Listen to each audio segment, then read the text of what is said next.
اللہ تعالیٰ فرماتے ہیں کہ ایام معدودات یہ صرف چند گنتی کے دن ہیں، تو گویا کہ رمضان کے 30 دن جو ہیں وہ باقی سال کے مقابلے میں چند گنتی کے دن بنتے ہیں۔ فمن کانا منکم مریضاً، پس تم میں سے جو کوئی مریض ہوگا اور علی سفر یا وہ سفر کی حالت میں ہوگا، فعدۃ من ایام اخر، تو وہ روزوں کی قضا جو ہے وہ بعد کے دنوں میں کرے گا۔ وعلی الذین، اور وہ لوگ یطیقونہ جو اس بات کی طاقت رکھتے ہیں، فدیۃ کہ وہ اپنے روزوں کا فدیہ دے سکتے ہیں، طعام مسکین، تو وہ مسکین کو کھانا کھلا دیں۔ فمن تطوع خیر، پس جو کوئی تم میں سے دل کے ساتھ نیکی کرتا ہے، فہو خیر اللہ، تو یہ نیکی اس کے لیے بہت بہتر ہوتی ہے۔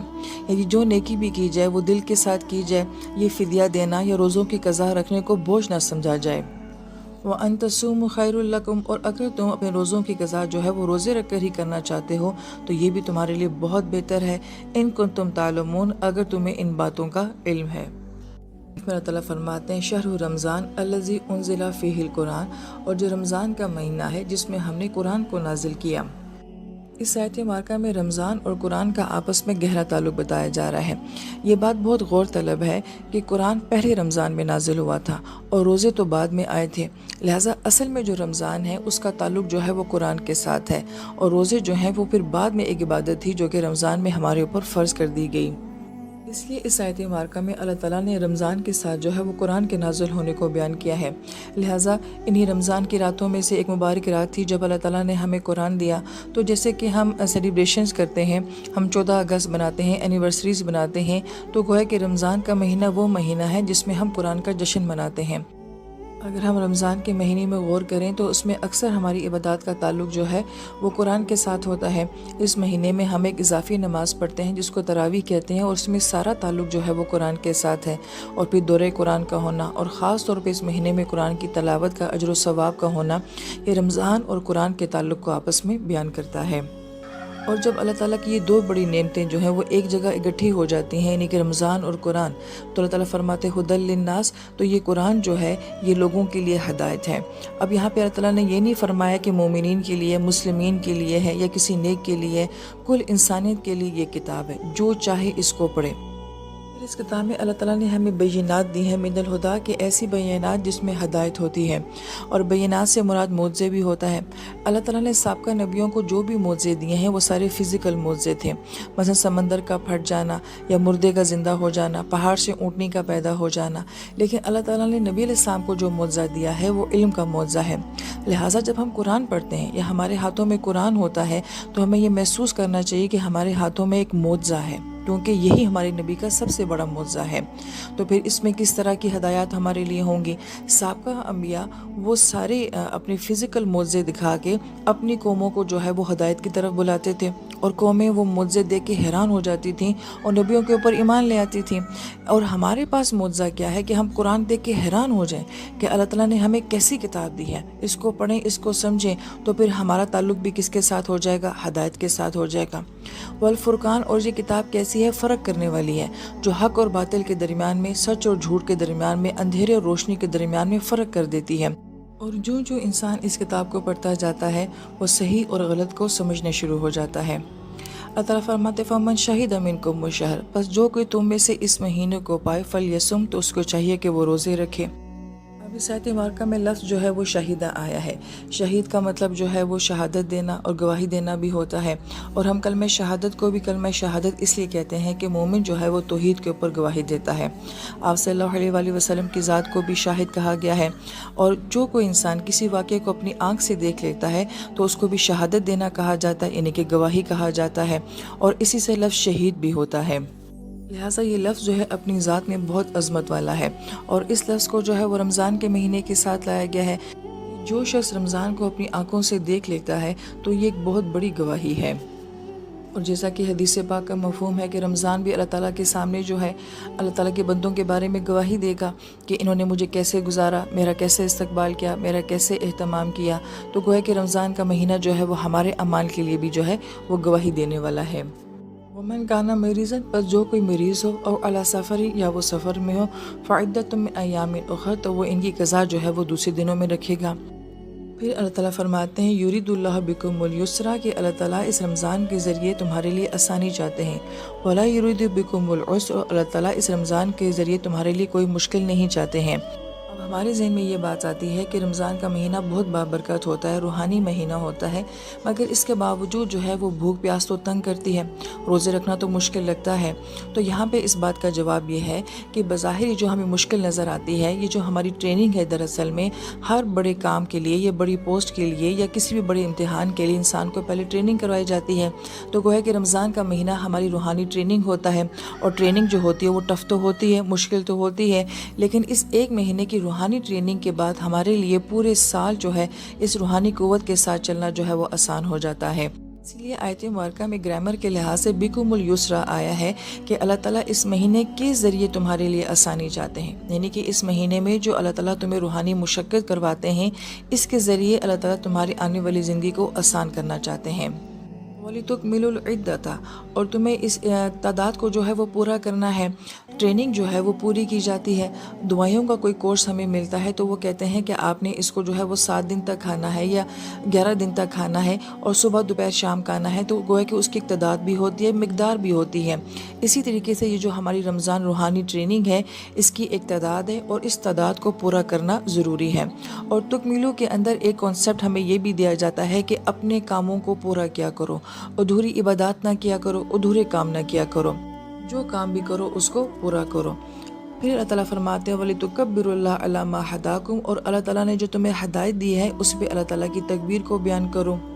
इस लफ्ज़ के अंदर भी एक खूबसूरत कॉन्सेप्ट ये है कि चाहे हमारी इबादत हों, चाहे हमारे त्यौहार हों, चाहे हमारी खुशियाँ हों, हम अपनी हर इबादत, हर त्यौहार को जो है अल्लाह ताला की तकबीर के साथ मनाते हैं।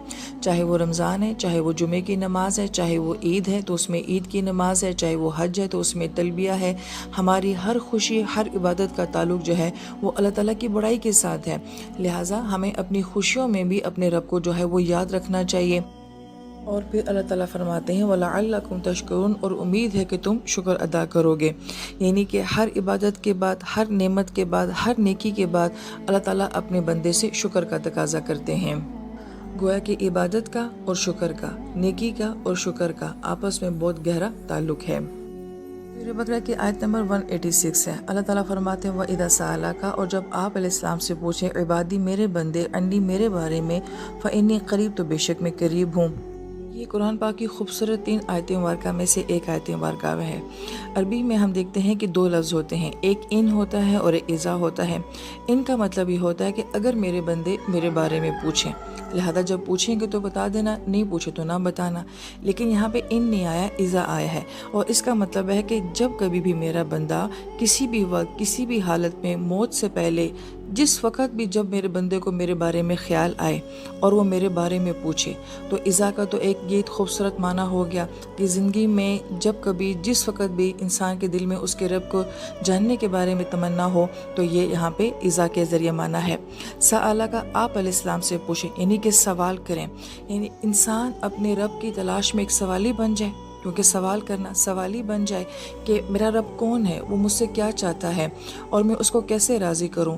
अपने रब के बारे में ये सवालात बंदे के दिल में जब कभी भी आए, और आए तो किससे पूछना है, आप सल्लल्लाहु अलैहि वसल्लम से पूछना है।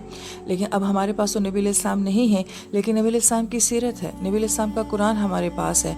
तो जो अपने रब को जानना चाहता है वो नबी की सीरत से और इस कुरान से जो है अपने रब के बारे में जान सकता है। इबादी कहा, मेरे बंदे, ये नहीं कहा कि मोमिन, मुस्लिम, नेक बंदे। इबादी मेरा हर तरह का बंदा, चाहे वो नेक है चाहे वो बद है, जिसने ज़िंदगी में कभी एक नेकी भी ना की हो वो भी मेरा बंदा है, अगर उसके दिल में भी जब कभी मेरे बारे में कोई सवाल आ जाए। आयत मुबारका में आता है कि अन्नी मेरे बारे में, जब वो मेरे बारे में जानना चाहे तो पहले हमारे ज़हन में ये सवाल आता है कि क्या हम अल्लाह ताला की ज़ात को जान सकते हैं। तो हम अल्लाह ताला को जितना जान सकते हैं, जितनी मार्फत हासिल कर सकते हैं, वो अल्लाह ताला की सिफ़ात से कर सकते हैं, अल्लाह ताला की तख्लीक़ात से कर सकते हैं, अल्लाह ताला के खूबसूरत नामों के ज़रिए।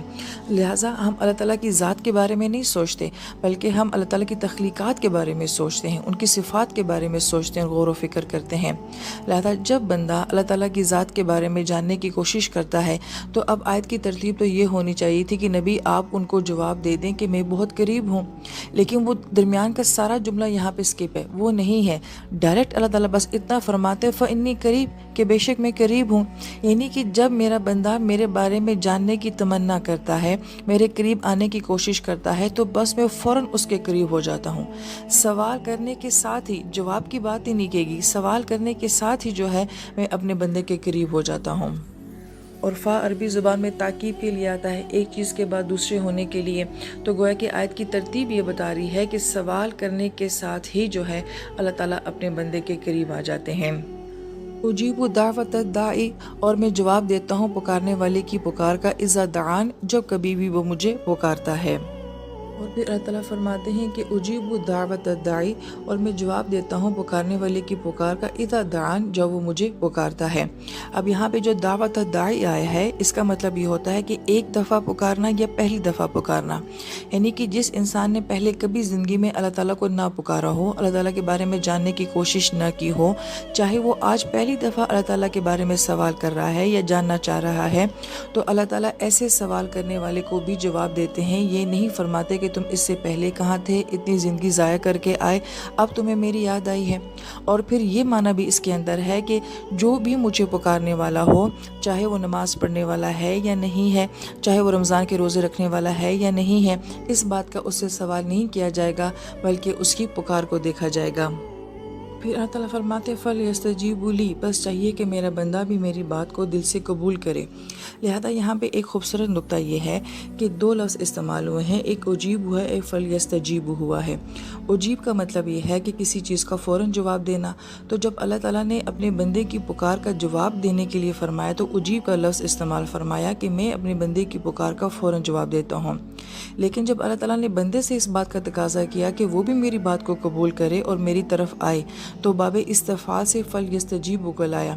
और इसका मतलब ये होता है कि आहिस्ता आहिस्ता, थोड़ा थोड़ा करके किसी चीज़ को मांगना या किसी चीज़ को एक्सेप्ट करना। यानी कि अल्लाह ताला फरमाते हैं मैं तो अपने बंदे की पुकार का जवाब फ़ौरन दूंगा, लेकिन अगर मेरा बंदा मेरी तरफ आना चाहता है तो वो एकदम नहीं आ सकता, बल्कि वो आहिस्ता आहिस्ता करके आएगा, थोड़ा थोड़ा करके आएगा।